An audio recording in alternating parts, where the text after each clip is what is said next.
Back to my Soham commerce classes. और आज हम पढ़ने जा रहे हैं class 10 social science chapter number 15, जिसमें जाति, धर्म और लैंगिक मसलों को बताया गया है। देखिए, समाज में जब जब किसी प्रकार का व्यापित बुराइयों के खिलाफ हमारे देश में कई आंदोलन चलाए गए, जैसे कि नारी शिक्षा हुई।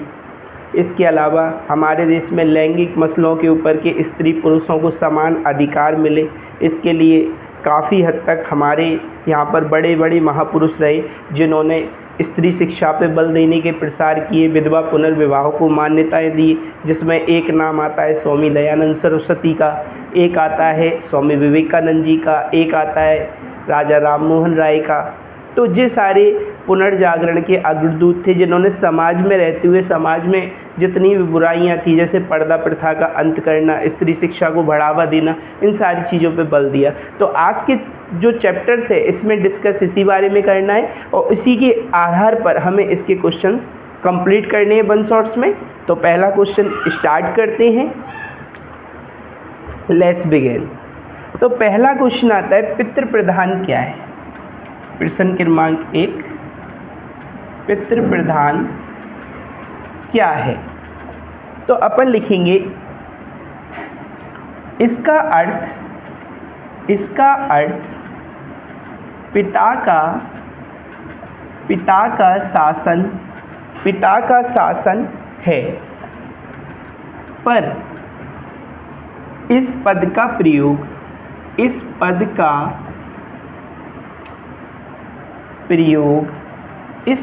प्रयोग महिलाओं की तुलना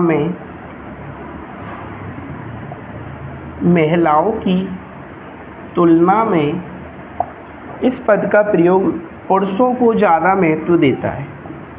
पुरुषों को ज़्यादा महत्व देता है।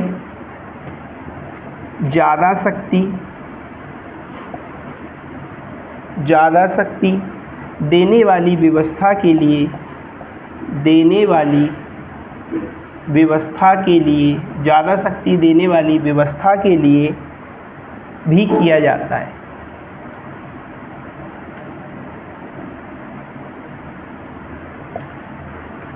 पहला क्वेश्चन हो गया। अगला क्वेश्चन आता है इसका,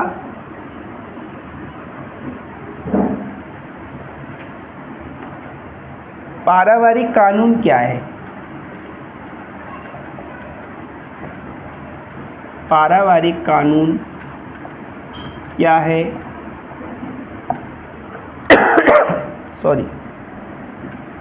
विवाह, तलाक,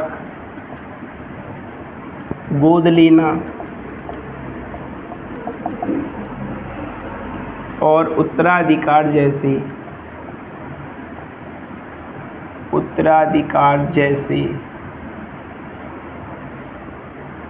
परिवार से जुड़े मसले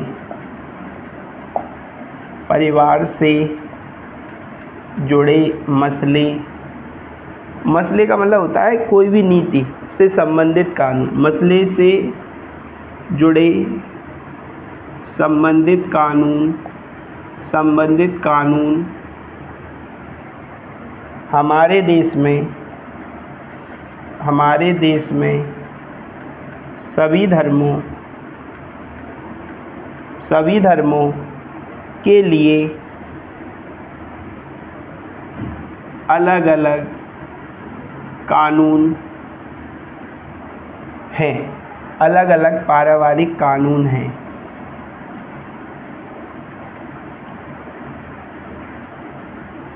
ये दूसरा क्वेश्चन कर लिया अपन ने कंप्लीट। तीसरा देखें,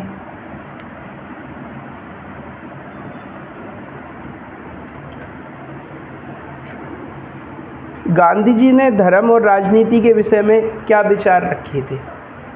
गांधी जी ने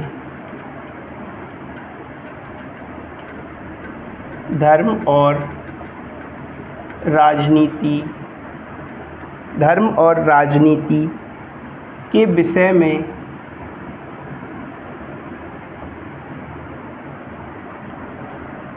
क्या विचार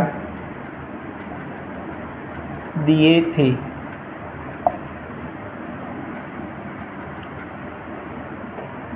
गांधी जी कहा करते थे, गांधी जी कहा करते थे, धर्म को कभी भी राजनीति से अलग नहीं किया जा सकता। धर्म को कभी भी राजनीति से अलग नहीं किया जा सकता, अलग नहीं किया जा सकता।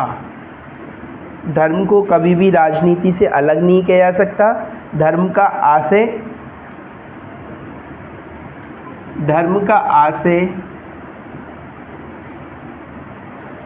धर्म का आशय हिंदू व इस्लाम एक धर्म नहीं नैतिक मूल्यों से है। धर्म का आशय हिंदू इस्लाम धर्म से ना होकर नैतिक मूल्यों से होता, नैतिक मूल्यों से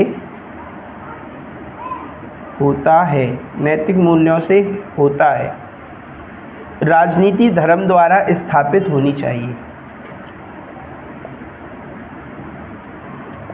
राजनीति धर्म द्वारा स्थापित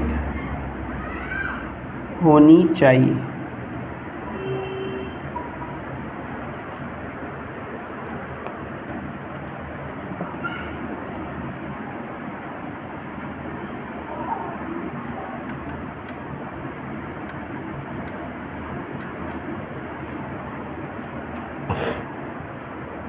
श्रम का लैंगिक विभाजन क्या है? श्रम का लैंगिक विभाजन क्या है? काम के बंटवारे का वह तरीका, काम के बंटवारे का वह तरीका, काम के बंटवारे का वह तरीका जो घर के अंदर सारे काम, जो घर के अंदर सारे कार्य, घर के सारे कार्य परिवार की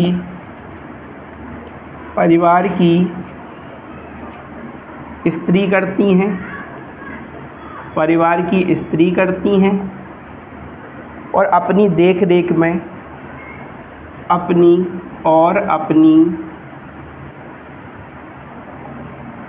देख रेख में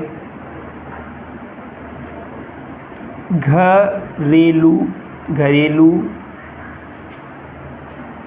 नौकरी से कराती हैं, घरेलू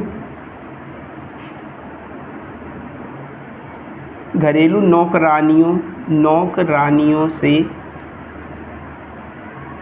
कराती हैं। अगला क्वेश्चन आता है, नारीवाद का अर्थ बताइए। छठा क्वेश्चन है जी, क्वेश्चन नंबर 6, नारीवाद का अर्थ बताइए। तो अपन इसमें करेंगे औरत और पुरुष, महिला और पुरुष, महिला और पुरुष, महिला और पुरुष समान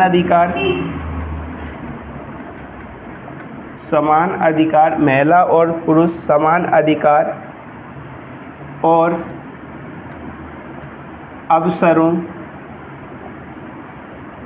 अवसरों में विश्वास करने वाली महिला, अवसरों में विश्वास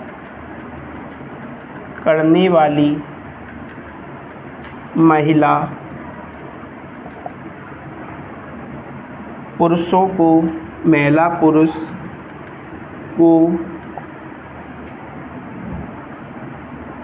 नारीवादी कहते हैं। नारीवादी कहते हैं। 7 नंबर का क्वेश्चन,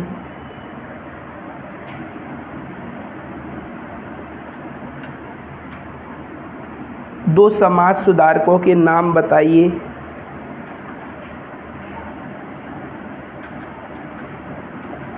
दो समाज सुधारकों के नाम बताइए जिन्होंने जाति रहित समाज के लिए काम किया। जिन्होंने जाति रहित समाज के लिए काम किया।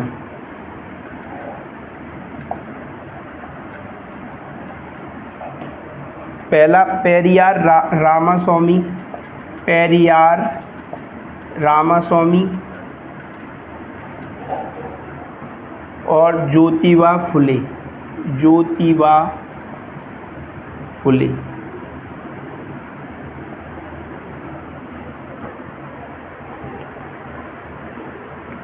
ये 7 क्वेश्चंस अपन ने कंप्लीट किए। 7 क्वेश्चंस में समाज सुधारकों के नाम। गाइस आज एक डिस्कस भी करना है कि देखिए सबसे पहली चीज़ महत्वपूर्ण ये होती है कि आप यदि सोशल करें या हिंदी करें या और भी कोई विषय करें, सबसे महत्वपूर्ण चीज़ रहती है कि अपन को सबसे ज़्यादा जो कवर अप करना है वो 2 मार्क्स पे करना है। क्योंकि देखिए 2 मार्क्स की यदि अपन क्वांटिटी करें तो 12 × 2 बराबर 24 क्वेश्चंस जो सभी को कंप्लीट करने। अब 24 क्वेश्चंस को कंप्लीट करने का तरीका ये है कि जिसमें जितने भी सोशल साइंस के आपको क्वेश्चंस वगैरह बता रखे हैं कि आपको किस लेवल से कोई काम करना है, तो सबसे महत्वपूर्ण चीज़ है कि पर डे, तो देखो सबसे पहली चीज़ तो ये है कि पर डे आपको सबसे पहले 1 घंटे MCQ क्वेश्चंस की प्रैक्टिस करनी है, जिसमें आपको आधे घंटे में MCQ क्वेश्चंस कंप्लीट करने, जिसको अच्छे तरीके से अपन कंप्लीट कर लेंगे। दूसरी चीज़ आती है कि MCQs के बाद है अपना दूसरा जो टाइम है, उसमें अपन को पर डे 10 क्वेश्चंस करा रखे हैं, उन्हें कंप्लीट करना है। इसकी सीरीज जो है वो मैंने अपने चैनल्स पे डाल रखी है, तो आपको पर डे 1 चैप्टर्स की रीडिंग करनी है। कुछ स्टूडेंटों के ये भी कमेंट आ रहे थे कि है ना हमें थोड़ा सर लर्निंग करने में दिक्कत आता है, तो उनके लिए एग्ज़ाम की टिप्स वगैरह मैंने डाल रखी हैं, वो भी आपको उसमें वीडियो अवेलेबल हो जाएगी। और इसके साथ ही साथ आपको क्या करना है, 40 हर्ट्ज़ बाइनरी बीट्स को पर डे सुनना है, उसकी लिसनिंग करनी है। उसके 5 मिनट बाद क्वेश्चन को विजुअलाइजेशंस में फेयर में जो क्वेश्चंस है उसको रीड करो, उसके बाद लर्न करो और फिर उसे राइट करो। ये दोनों चीज़ें अपन करेंगे तो हम ज़्यादा से ज़्यादा अच्छे मार्क्स गेन कर पाएंगे। जैसा कि थंबनेल पे भी इस बात में हमने डिस्कस किया हुआ है कि अपनी 15 डेज सीरीज है, जी स्ट्रेटजी है, जिसके आधार पर हम अपने आप को और मजबूत कर सकते हैं। और MCQs 30 मार्क्स के होते हैं, 24 के जो क्वेश्चन हो जाते हैं। 3 नंबर या 4 नंबर के जो क्वेश्चन आते हैं वो 2 नंबर में से ही बनते हैं। तो इनके कॉन्सेप्ट भी हम आगे जो नई वीडियो लाएंगे उसमें कंप्लीट करेंगे। तो इस हिसाब से अपन को तैयारी करनी है और हाफिज़ली एग्जाम को और ज़्यादा अच्छा मजबूत कर सके, इस पर विशेष बल देना है। जिसमें से आज 15 चैप्टर्स को हमने कंप्लीट कर लिया है, इसके 7 चैप्टर और रह गए, वो कंप्लीट हो जाएंगे तो सोशल साइंस की सीरीज को हम ख़त्म कर देंगे। इसके बाद सोशल साइंस के बाद जो साइंस की सीरीज है उसमें डायग्राम की प्रैक्टिस कैसे करनी है